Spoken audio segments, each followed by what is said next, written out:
The discharge rubber hose is part of the dredge pipeline for the dredger, usually with the self-floating hose or HDPE pipe connected in one set of pipelines. We know that the general self-floating hose and HDPE pipe do not have much flexibility, while the discharge rubber hose has such characteristics. In a working environment with high wind and waves, the discharge rubber hose can rely on its own softness to offset part of the wind, so as to ensure the safety of the whole pipeline.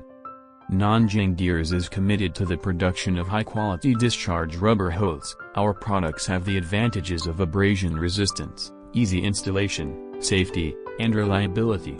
Our discharge rubber hoses are shipped all over the world and play an important role in dredging projects in Europe, North America, the Middle East, and other regions.